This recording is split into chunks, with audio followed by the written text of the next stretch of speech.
Daniel Sports Central, we go for our 2022 college football predictions for the Syracuse Orange, team that went 5-7 overall in the 2021 season.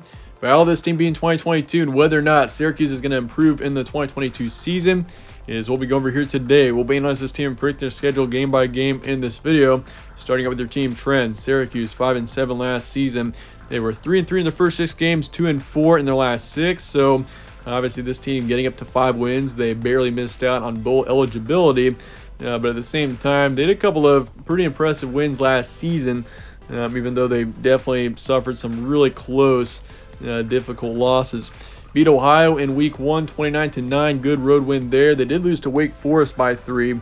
I mean, that's one of your close losses there. I mean, this team, Wake Forest is, they were a really good team last season, one of the top in the ACC, and they were ranked for a good chunk of the season, and Syracuse took them to overtime, ultimately losing the game there 40-37. If you look before that, they lost to Florida State on the road the week before by 3. They also lost to Rutgers by 10.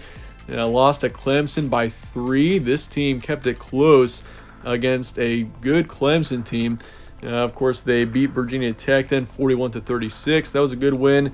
But then in November, this team kind of fell apart in November. They lost to Louisville 41-3.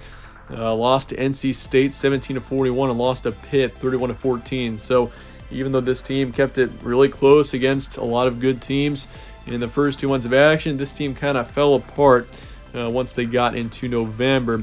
But looking forward to 2022. Now your roster preview going into next season. Of course, you got Garrett Schrader coming back, the starting quarterback for this team last season. Of course, they also had Tommy DeVito, but he didn't play too much.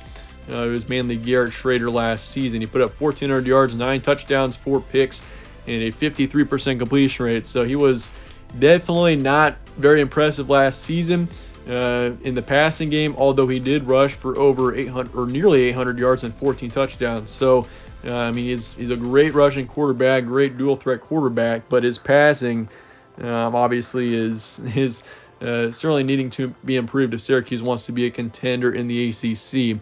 The backfield, Sean Tucker's coming back, who actually put up some really good stats last year, nearly 1,800 yards of total offense and 14 touchdowns. So he's a guy to keep an eye on. And honestly, the rushing game is definitely Syracuse's biggest strength. I mean, you got, of course, your quarterback, Garrett Schrader, who rushed for nearly 800 last season, and Sean Tucker nearly 1,800. So, I mean, that's nearly a combined 2,400 total yards and 28 rushing touchdowns from last season. So the rushing game was overall pretty good. The receiving game, not so much, or at least in comparison to the rushing core. Of course, you do have Damian Alford coming back. Same with Anthony Quealy and Devon Cooper.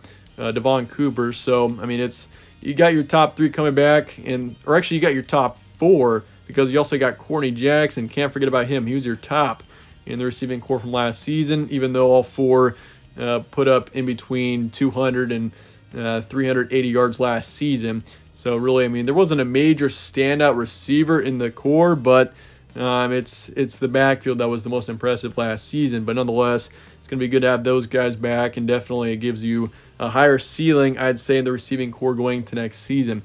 You do lose 1 on the offensive line, 2 defensive linemen, 1 linebacker, and 1 in the secondary. So you do lose a few of your starters on defense, plus to the transfer portal, you also lose a couple players there. So, I mean, this team overall returning production-wise, it's not bad. I mean, you got the backfield looks good. Offensively, I'd say you look pretty good.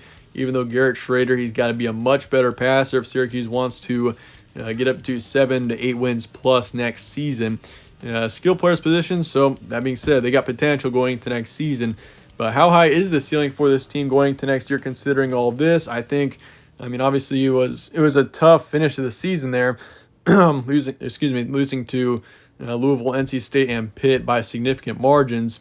And so, I mean, that is a concern for me going into this season. Is what's the energy going to be like? Is this team going to come out flat and have a 4 or 5 win season, or are they going to build on the last 3 games and have a really good season, or at least a good season? I mean, it's a big question, and you got to consider that as well. You can't just consider this team is returning so-and-so players. It's also how they finished the 2021 season. So the ceiling, I think their ceiling is 7 to 8 wins. I mean, 7 to 8 wins. I think if you could get that next season, I'd say you're definitely in a good spot, especially with a tough schedule like you do, and we'll get into that in just a second. But certainly I think Syracuse has potential, even though they certainly got to fix a lot of the things that went wrong last season. But your transfer portal and recruiting going to next year, of course, you got Juwan Price, running back coming in from New Mexico State, Carlos Del Rio Wilson, a quarterback coming in from Florida. So you do have him in addition in the quarterback situation, even though Garrett Schrader is more than likely going to start still next season. Elijah Clark, defensive back, coming in from Rutgers, and Dan Villari. You also got Villari coming in from Michigan, who was a backup quarterback for the Wolverines last season. You lose Sherrod Johnson, receiver, to FIU, but you bring in DeMarcus Adams from FAU. CJ Hayes is also coming in, a receiver from Michigan State. And you lose Adrian Cole, defensive back, to FIU. Otherwise, Isaiah Johnson, receiver, he's coming in from Dartmouth. And you lose multiple players here. Curtis Harper, defensive lineman, is off to Akron. Geoff Canton, Arku, linebackers, off to Memphis. Tommy DeVito is off to Illinois. Taj Harris and Landon Morris, two receivers. Harris is off to Rutgers, and then Morris is off to Utah. Winter quarterbacks from last season who really didn't have too much of an impact. It's off to Texas State, and Matthew, linebackers in the transfer portal.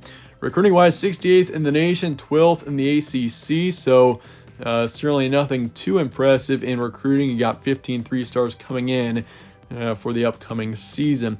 But that said, let's look at your schedule now going into next season. I mentioned that the schedule is certainly difficult, and even though I feel like Syracuse has got potential to potentially be a 7 or 8 win team next season, I do think the schedule could be certainly a block in the road for this team. I mean, you got Louisville in week 1, which I do see Louisville as a potential ACC contender this season. I think 7 to 9 wins is very much within reason for them, and they could definitely cause some noise in the ACC this season, maybe pull a couple upsets. And it's still a winnable game, though, for Syracuse. You got them at home in week 1. You certainly could win that one. Then you got UConn on the road in week 2. Purdue comes to town in week 3. Purdue, that is going to be a good team next year once again. I mean, they got up to 9 wins last year, and I could see that happening once again in 2022. Then you got Virginia at home on a Friday night. Virginia next season is also a team I keep an eye on in the Coastal Division there. I could definitely see Virginia winning that division next season. They're built for a nice 8 to 9 win season at least. And honestly, 9 wins could very easily win the Coastal Division next year.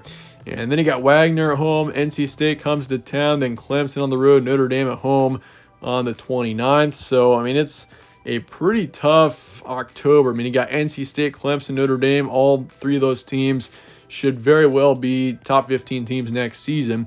And they got Pitt on the road in November, Florida State at home, Wake Forest on the road, and then Boston College on the road to finish out the season. So it's a difficult schedule. Your last home game is 3 weeks to the end of the regular season there against Florida State. I mean, you got to play your non-conference games are Purdue and Notre Dame. Your toughest non-conference games there, and you also got, of course, UConn and Wagner, even though, I mean, Purdue and Notre Dame are the 2 ones you really got to worry about.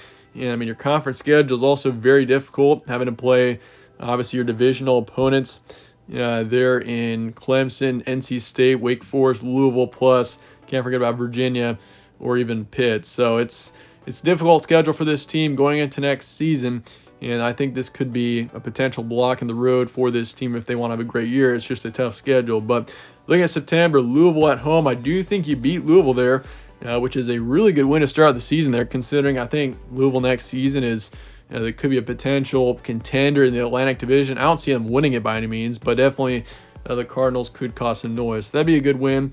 And they got UConn. I'd say beat them by a couple of touchdowns. So you start the season 2-0. You go into that Purdue game fairly, I mean, looking pretty good.